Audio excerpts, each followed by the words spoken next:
हमने बिहार में लोगों को एक नया विकल्प बनाने के लिए प्रेरित किया है, सिखाया है, हाथ पकड़ कर एक नया विकल्प बनाया है जिसका नाम है जन सुराज। ये विकल्प क्यों बनाया गया है? क्योंकि 30 बरस से लालू जी के डर से मोदी और नीतीश को और भाजपा के डर से लालू जी को वोट देना आपकी मजबूरी रही है। लोगों ने कहा कि भैया ये राजनीतिक बंधुआ मजदूरी खत्म होना चाहिए, इसलिए बिहार में 2.5 बरस पैदल चल के 1 करोड़ लोगों को इकट्ठा किया और जो दल बना, जो विकल्प बना, उसका नाम है जन सुराज। ये किसी एक व्यक्ति का दल नहीं है, ये किसी जाति का दल नहीं है, ये हिंदुओं का दल नहीं है, ये मुसलमानों का दल नहीं है, ये बिहार के उन सारे लोगों का दल है जो बिहार में व्यवस्था चाहते हैं, बदलाव चाहते हैं। दूसरे दल में और हम लोग में क्या फर्क है मेरे भाई? यहाँ जितने मुसलमान साथी बैठे हैं, आपको लोग बताते हैं कि भाजपा से डरिए और हमको वोट दीजिए, हम आएंगे तो भाजपा को हराएंगे, भाजपा से आपका रक्षा करेंगे। जन सुराज में और दूसरे दल में बुनियादी फर्क ये है कि जन सुराज में हम लोग कहते हैं कि भाजपा से नहीं डरना है, अल्लाह से डरिए और अपने बच्चों के हक के लिए खड़ा हो जाइए। क्या कहे? भाजपा से नहीं डरना है, अल्लाह से डरना है और हक के साथ खड़ा होना है, तादाद का चिंता नहीं करना है। आज का जो मुसलमान है, आज के जो मुसलमान है, आपको इतना डरा दिया गया है कि जो बातिल है, जिन्होंने आपके बच्चों को मजदूर बना दिया, जिन्होंने आपको इतना असहाय बना दिया कि आप अपने बच्चों के साथ इंसाफ भी नहीं कर पा रहे हैं, उन बातिलों के साथ भी आप भाजपा के डर से तादाद का हिस्सा बनते हैं। मैं मुसलमानों को कहता हूं कि मैं इस्लाम को मानने वाले मेरे भाई, अगर तादाद की चिंता की होती तो इस्लाम तो शुरू ही नहीं होता। जिस दिन इस्लाम शुरू हुआ, इस्लाम को शुरू करने वाले तो 2 ही लोग थे, तादाद तो उनके खिलाफ थी।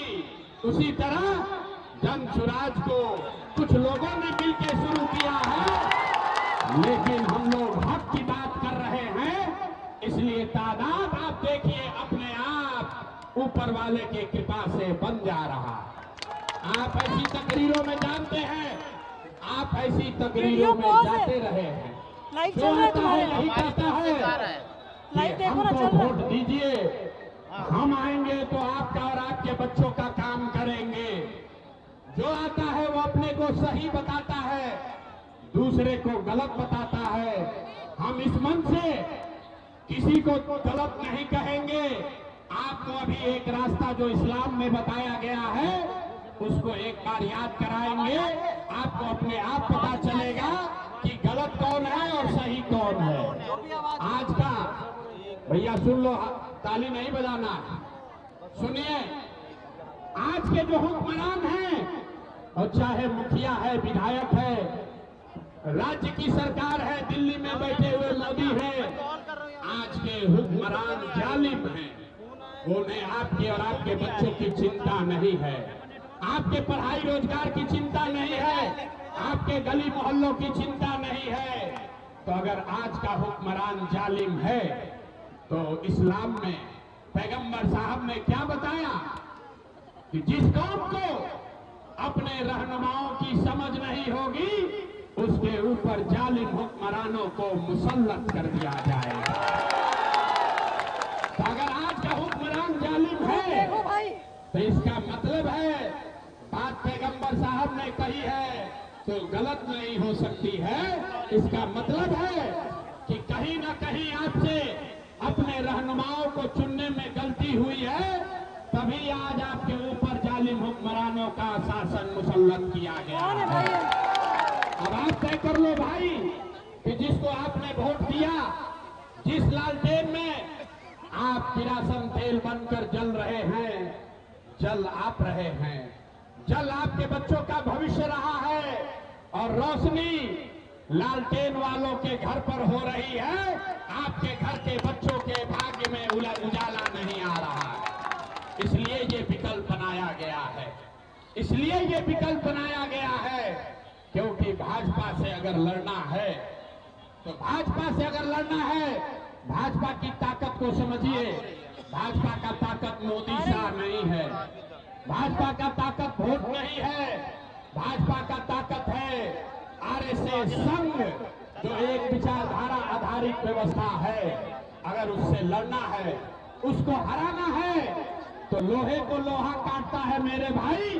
अगर विचारधारा आधारित व्यवस्था से लड़ना है, अगर भाजपा के विचारधारा से लड़ना है, तो एक ही रास्ता है, महात्मा गांधी के विचारधारा को फिर से पुनर्जीवित किया जाए, तभी इनको किया जाएगा। इसीलिए ये गांधी के विचारधारा से प्रेरित होकर 2.5 बरस पैदल चल के ये जन सुराज की व्यवस्था बनाई गई है, जो ना हिंदुओं का है, ना मुसलमानों का, ना अगड़ों का है, ना पिछड़ों का। ये हर उस बिहारी का है जो चाहता है कि हमारा बच्चा अब पढ़ाई के लिए, रोजगार के लिए बिहार घर परिवार छोड़कर बाहर नहीं जाए। हम 100 वादा नहीं करेंगे आपसे, हम आपसे 100 वादा नहीं करेंगे, लेकिन एक वादा जरूर करते हैं।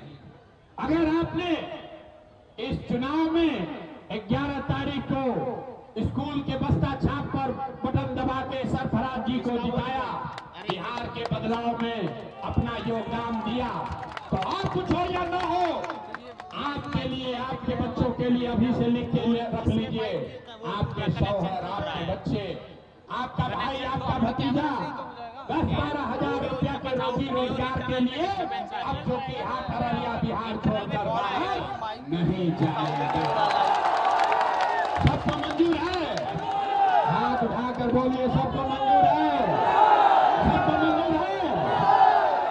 एक और बात, सीमांचल में आजकल एक ओवैसी साहब की भी पार्टी आई है। बहुत लोग ओवैसी साहब के भी तकरीर को सुनकर उनके पीछे घूम रहे हैं। ओवैसी हमारे मित्र भी हैं, और हम आपको एक फर्क बताना चाहते हैं। मैंने आपको राजद, महागठबंधन और जनसुराज में फर्क बताया। फर्क ये है कि उन्होंने कहा भाजपा से डरो, हमको जिताओ, हमने कहा, जनसुराज ने कहा अल्लाह से डरो और अपने बच्चों के साथ खड़े हो जाओ। ओवैसी साहब और हम में क्या फर्क है? मीम में और जनसुराज में क्या फर्क है? ये फार्मूला समझ लीजिए। इस देश में 80% हिंदू रहते हैं, इस देश में 80% हिंदू रहता है, और भाजपा को 40% वोट आया है। 36%, मतलब आधे से ज्यादा हिंदू आज भी भाजपा को वोट नहीं देते हैं। तो ओवैसी साहब ये कह रहे हैं कि सारे मुसलमान इकट्ठा हो जाओ, अपना रहनुमा खुद से बनाओ, किसी पर भरोसा मत करो, एक साथ खड़े हो जाओ। और जनसुराज ये कह रहा है कि सारे मुसलमान इकट्ठा हो जाओ, अपना रहनुमा खुद बनाओ, लेकिन उन हिंदुओं के साथ मिलकर बनाओ जो विचारधारा के आधार पर भाजपा से लड़ने के लिए तैयार बैठे हैं। ये जनसुराज का फॉर्मूला है भाई। आधा हिंदू मतलब 40% और 20% मुसलमान। अगर इन दोनों को साथ में जोड़ दीजिएगा तो हम लोग होंगे 60 और भाजपा होगी 40, और इसी से भाजपा को हराया जा सकता है। ये प्रशांत किशोर का फॉर्मूला नहीं है, आपके हमारे पुरखों का फॉर्मूला है। इस देश की आजादी की लड़ाई किसने लड़ी? इस देश में जो गांधी के मानने वाले लोग थे, जो बाबा साहब अम्बेडकर को मानने वाले थे, जो कम्युनिस्ट विचारधारा के थे, जो समाजवाद को मानने वाले लोग थे, उन्होंने एक साथ मिलकर मुसलमानों के साथ मिलकर आजादी की लड़ाई लड़ी थी। आज भाजपा के विरोध में कौन है? जो आधे हिंदू भाजपा को वोट नहीं देते, वो कौन हिंदू हैं? आप उसको जाति में देखते हैं, जाति में मत देखिए, उसको विचारधारा के आधार पर देखिए। जो हिंदू गांधी को मानता है वो भाजपा को वोट नहीं देता। जो हिंदू बाबा साहब अंबेडकर को मानता है वो भाजपा को वोट नहीं देता। जो हिंदू कम्युनिस्ट विचारधारा को मानता है वो किसी जात का हिंदू हो वो भाजपा को वोट नहीं देता है। जो समाजवाद लोहिया जयप्रकाश को मानता है वो भी हिंदू भाजपा को वोट नहीं देता है। तो अगर ये चार विचारधारा के मानने वाले हिंदुओं के साथ 20% मुसलमानों को एक साथ कर दिया जाए तो सामाजिक राजनीतिक तौर पर भाजपा को पूरी तरीके से हराया जा सकता है। और यही जन सुराज का फॉर्मूला है। अगर आप इस पर सहमत हैं तो और कुछ नहीं, किसी नेता का नहीं, किसी दल का नहीं, इस धरती के सम्मान में हम लोग एक ही नारा लगाते हैं।